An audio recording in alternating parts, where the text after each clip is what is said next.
Hi, I'm a spiritual psychic and have been a student and teacher of A Course in Miracles for over 30 years. And today I'm going to talk to you about how to talk to the angelic realm and to your spiritual guides.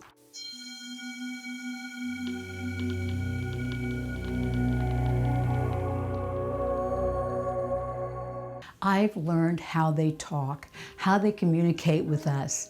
When I'm working with the angelic realm or spiritual guides, I ask them a question and then I sit and listen for response. And I listen intently. Sometimes it comes right away, sometimes it takes a little while.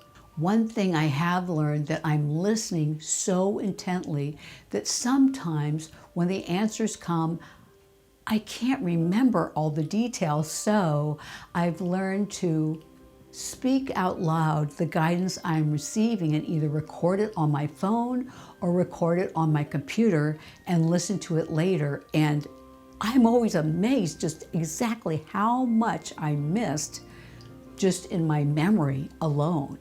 You can also sit down and write down in your journal what your thoughts were about the communication, but again, that's delayed, so I prefer to speak what I am hearing so that it can be recorded on my phone or my computer.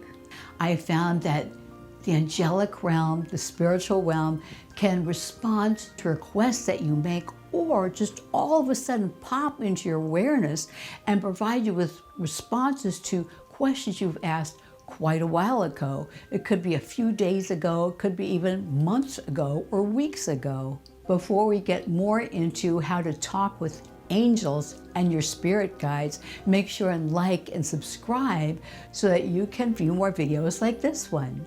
And stick around to the end of the video because I have a very exciting tip for you there as well. So I've said before many times, meditation is key. Meditate as often as you can. Meditation for everyone is a little bit different. I look at meditating as two ways. You can pray, ask for something or ask for guidance, or meditate and quiet your mind, listen intently for that guidance. Also, you can do guided meditations. I have some on my channel, and I like to often provide them at the end of a video when I'm giving you guidance like this. But meditation is key because it helps to raise your vibration so that you can connect better and longer with the angelic and spiritual realms. I often teach others how to open up their psychic senses, how to open up their clairaudience, how to open up their clairvoyance, and hear guidance and to respond to it. I also have done journeying like the American Indian type journey with friends and relatives. I've done journeys in the past with my oldest daughter and my mother, and it was really funny when I do journeys with people or with friends. I found out that almost always a totem, as the Indians call it, animal will pop up. I can't remember what it was, but it was some really weird, rare creature that popped up from my mother, like a water buffalo or something like that. At the beginning of our meditation, at the end of it, I asked her what the deal was with that, and she said she loves water buffalo. She's always been fascinated by them. And I found that frequently that's what occurs. So one thing you'll find is spirits often have instantaneous responses to us. In fact, sometimes they do such a dump that I'll get it scrambled up.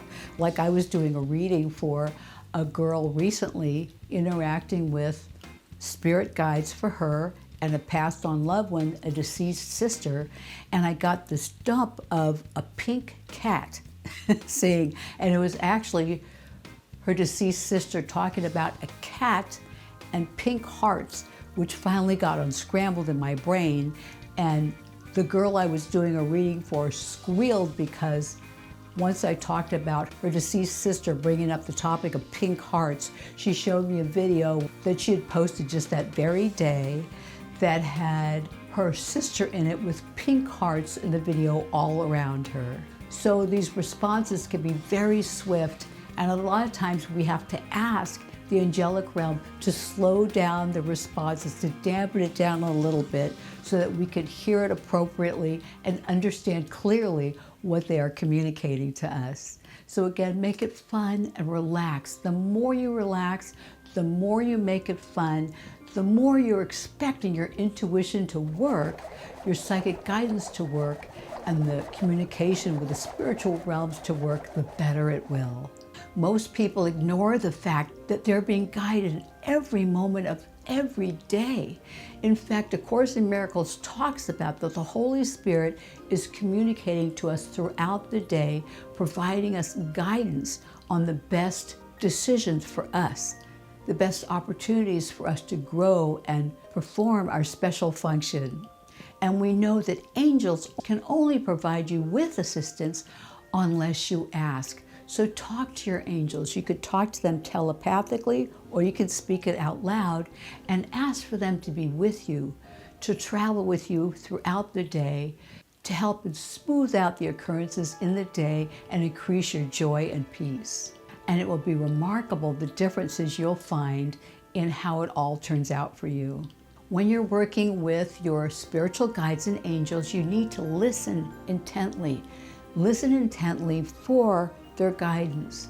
Listen intently, but relax at the same time. Takes practice, because it's very important to relax so that you can allow that guidance to come in, whether it's clairaudient messages, hearing messages, or visual messages, or something you're sensing. They will help and nudge you in the right direction if you ask. Make sure and communicate your joy. Communicate your joy, happiness, the gratitude in your life. I try to every morning think of 3 things that I'm grateful for, and that helps raise your vibration, and it also helps to assist your communication with the other side. Be fearless and realize that you are an unlimited being. A Course in Miracles tells us that you are unlimited, made in God's image. And every morning I put a reminder on my phone for every morning and every evening. You should do the same, where you can remember, I am more than enough. I am more than enough.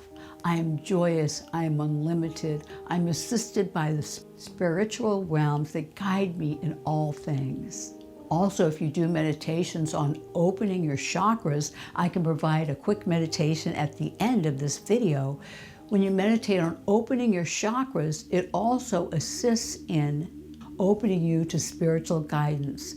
You can meditate on the chakra at the top of your head, where your guidance comes in, your pineal gland, the chakra between your eyes, that violet chakra, that helps you with your intuitive sense, that helps you with clairvoyant seeing. You can meditate on the blue chakra in your throat, that helps you with your speaking, your communication and talking to spiritual realms. So let's do a really quick meditation. Take a deep breath in through your nose, hold it, and out through your mouth. Let's activate those chakras so that you can receive that guidance. Feel the light pouring in through the top of your head, God's light, activating the pineal gland in the middle of your brain, then activating the violet chakra between your eyes and your clairvoyance, your ability to see those visions that the angels give you, to receive their visual communication. Then feel your ears being activated for clairaudience, and the blue chakra in your throat being activated so that you can talk effectively with your angels and spiritual realms. Then feel the green chakra, your heart chakra, glowing with clairsentience, with clear feeling. And then your yellow and orange chakras that go down the middle of your body, being activated, grounding you to your final red chakra down in your root area, that grounds you to the earth and stabilizes you. Feel all those chakras glowing with light, enabling your communication with the spiritual realms. And now come back and join us back in this video. So to make your communication even more seamless in talking to your angels and spiritual guides, create a symbol library. We a lot of times get communications from the spiritual realms, but we don't know exactly what it means. So it helps to create a quick spreadsheet or just jot out a list of items that have meaning for you. Like I use a blue blanket for a baby boy or a pink blanket for a baby girl. I use a tornado as a symbol for a lot of confusing big issues going on in my or someone else's life. I also use a dark tunnel to show when I'm giving a reading to someone or communicating with the spiritual realms that they feel trapped, they feel like they have no way out of a tough situation. So create that symbol library so that the spiritual realms can leverage that easily to help you communicate with them. So I have an entire video on creating a symbol library. That means that you'll love this next video. Go here to view our video on 5 tips to creating a symbol library to enable seamless communication with the angelic and spiritual realms